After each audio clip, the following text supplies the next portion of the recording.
Binationaux BXL. Et la chaîne YouTube qui vous montre les binationaux congolais d'Europe. Les binationaux de Belgique, France, Allemagne, Grande-Bretagne, etc.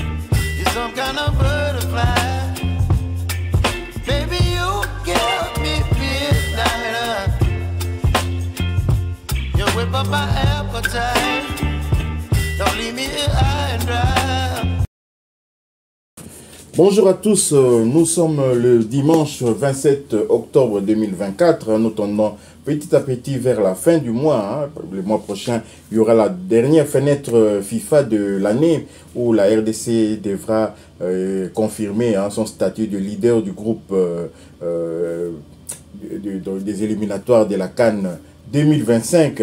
Et donc aujourd'hui dimanche, nous allons poursuivre ce qu'on a commencé depuis le début de du week-end. C'est-à-dire, on va vous donner des résultats enregistrés par-ci, par-là, partout en Europe et dans le monde, concernant, bien entendu, les binationaux congolais. Je ne suis pas seul, je suis avec Gino Links de la chaîne Diasco Foot officielle.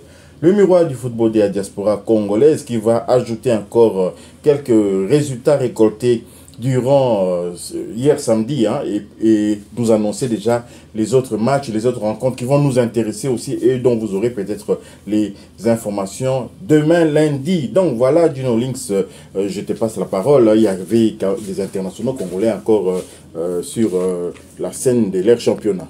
Tout à fait. Bonjour à tous et bon dimanche à vous. Donc les Congolais en général ont été très prolifiques, surtout nos attaquants. Donc les Léopards ont marqué beaucoup de buts, que ce soit les binationaux ou bien même des internationaux comme Silas Katompa et Edo Kayembe. Mais les binationaux, comme il s'agit de binationaux, se sont vraiment distingués. Mais nous allons commencer notre tour d'horizon par la première ligue anglaise. Yohan Wissa is back. De retour dans le 11 de base après sa blessure, l'attaquant congolais permet à Brentford d'égaliser à Ipswich. Il faut dire que contre Ipswich, il faut dire qu'ils étaient menés 0-2 contre Ipswich en première mi-temps. Et Wissa a marqué le but du 1-2. Et ensuite, un de ses ballons a allé tout droit vers le but. Malheureusement, le défenseur d'Ipswich, en voulant dégager, l'a mis dans son goal. Donc, le goal a été compté comme un autogol et n'a pas été attribué à notre Wissa national. Donc, Wissa, cette saison, c'est déjà 6 matchs et 4 buts en 6 matchs et une passe décisive. Donc il est très bien parti pour battre son record du nombre de buts marqués en une saison en première ligue. Il y a un record qui est de 12 buts. Nous restons toujours du côté de l'Angleterre, mais nous allons cette fois-ci du côté de la Championship, la deuxième division anglaise. Toujours pas de succès pour West Bromwich Albion qui enregistre un 4e match nul de suite. Les Baggies ont été tenus en échec par Cardiff. Score final 0 but partout. Grady Diangana était titulaire avant d'être remplacé à la 79e minute de jeu. Toujours en Championship, Oxford United et Peter Kurs se sont inclinés sur la pelouse de Sunderland. Score final 2-0. Le défenseur congolais a été remplacé à la 75e minute. Nous quittons la Championship anglaise pour la Bundesliga allemande. Et Sende et Augsbourg s'offrent Dortmund. Renversant, Augsbourg s'offre une victoire de prestige face au Borussia Dortmund. Score final 2-1. Remplaçant au coup d'envoi, Samuel Essende a effectué son entrée à la 75e minute de jeu. Augsbourg est 11e de Bundesliga avec 10 points. Nous quittons la Bundesliga pour la Ligue 1 française et le derby du Nord sourit à Moukao et à Lille. Grâce à 2 buts inscrits dans le temps additionnel, le LOSC remporte le derby du Nord face au RC Lens. Score final 0-2. Galaël Moukao a effectué son entrée à la 66e minute de la partie alors que le score était de 0 but partout. Les Dogs remontent à la 4e place de la Ligue 1 avec 17 points. Nous restons toujours en Ligue 1. Batou Binsika et l'AS Saint-Etienne sombrent au terme d'un match riche en buts. La Saint-Etienne a été battue sur la pelouse du SCO d'Angers 4-2. Entré à la pause, Dylan Batou Binsika n'a malheureusement pas pu aider son équipe à stopper l'hémorragie en défense. Son club est provisoirement 15e de la Ligue 1 avec 7 points. Nous quittons la France et la Ligue 1 pour la Turquie où Banza s'est distingué qui a marqué un but sur penalty. Mené face à Göteborg. Trabzonspor s'en remet à Simon Banza pour revenir au score, un but partout à la 64e minute. Malgré tout, Trabzonspor a concédé la défaite, sa toute première de la saison. L'attaquant congolais compte désormais 4 buts en championnat. Nous quittons la Turquie pour l'Italie et plus précisément en Série B. Piquel et Cremonese l'emportent. Victoire de Cremonese sur sa pelouse face à Salernitana 2-1. Charles Piquel est monté en début de seconde période. Son club est 4e du championnat de Série B avec 17 points.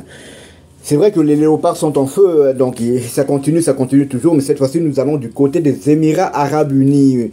Cette fois-ci c'est Neskens Kebano qui s'est illustré en transformant un penalty face à Khor Fakkan. Son club Al Jazeera l'a emporté sur le score de 4-2. Donc lors de la dernière journée, il y a 3 joueurs congolais qui ont transformé leur tir au but, à savoir Simon Banza, Neskens Kebano et Edo Kayembe. Nous quittons les Émirats Arabes Unis, nous retournons dans le vieux continent et nous allons plus précisément du côté de la Belgique. Où de Verlet-Louvain décroche une victoire importante à l'extérieur face au Sporting Club de Charleroi. Score final 0-2. Titulaire, William Balikwi s'est illustré en délivrant une passe décisive pour le but du 0-1. Voilà en gros le résumé des matchs de nos internationaux qui se sont illustrés de très très belle manière hier samedi. Jusque-là, on n'a pas encore eu vraiment la réponse de Sébastien Desabre. Je me demande même si cette question avait été posée concernant Neskens Kebano qui quand même continue à briller, mais on ne comprend pas pourquoi il y a cette sorte de mépris, si je peux dire, du coach quand même, Sébastien Desabre, qui ne fait plus appel à lui. Et donc, Neskens Kebano a le profil même du milieu de terrain qui pourrait nous aider offensivement, mais Sébastien Desabre ne semble plus compter sur lui. Est-ce par le fait qu'il est parti dans le golf? Ça m'étonnerait, puisque on a Gaël Kakuta qui continue à être sélectionné par Sébastien Desabre, et d'ailleurs Gaël Kakuta qui a peut-être moins de tonus que Neskens Kebano. Vous avez peut-être une réponse à cette question? Non, je dirais que c'est vrai que Sébastien Desabre, depuis qu'il est à la tête de la sélection nationale, n'a pas encore fait appel à Neskens Kebano en match officiel. C'est vrai qu'à un moment, lorsqu'il était à Fulham, il avait fait appel à lui, mais malheureusement, comme Neskens Kebano revenait de blessure, il avait refusé la sélection. C'était pour un match amical, je pense. Donc voilà, on peut dire aussi que c'est à cause du problème de riche que Sébastien Desabre. Bon, voilà. C'est vrai qu'il y a des fortes concurrences à son poste, mais c'est vrai que c'est un Neskens Kebano à 100% pourrait nous rendre encore des fiers services. Doit-on également s'inquiéter pour Dylan Batou Binsika, parce que ça fait un peu désordre, remplaçant dans une équipe qui ne fonctionne pas. C'est là démontrer qu'il est pire que ceux qui sont sur le terrain. Non, pas du tout. Donc, Saint-Etienne revient de... Ils étaient en Ligue 2, ils sont remontés, ils ont des difficultés cette saison en Ligue 1. Dylan Batou Binsika était toujours titulaire, mais malheureusement, après la trêve internationale, il s'est retrouvé sur le banc la semaine dernière et encore hier. Mais c'était 2 fois il était sur le banc, 2 fois deux défaites. Donc on ne peut pas dire que le problème venait de Dylan Batou Binsika, d'autant plus que lors de la défaite avant la trêve internationale, malgré la défaite, c'est encore lui qui avait eu la meilleure note des joueurs de Saint-Etienne. Oui, nous sommes satisfaits quand même de voir que Simon Banza est de retour, donc ce serait une très bonne chose. On verra ce que cela va donner contre la Guinée, notre prochain match des éliminatoires de la CAN 2025, la 5e journée donc. Voilà, nous sommes arrivés à la fin de ce tour d'horizon. Merci de nous avoir suivis. Si vous avez aimé, n'oubliez pas de liker, de commenter, également de partager cette vidéo. Abonnez-vous à Binationaux BXL et activez tout juste après la petite cloche de notification qui vous permettra de ne pas manquer la prochaine vidéo que nous allons mettre en ligne. Binationaux BXL vous dit au revoir. Binationaux BXL. Et la chaîne YouTube qui vous montre les binationaux congolais d'Europe. Les binationaux de Belgique, France, Allemagne, Grande-Bretagne, etc.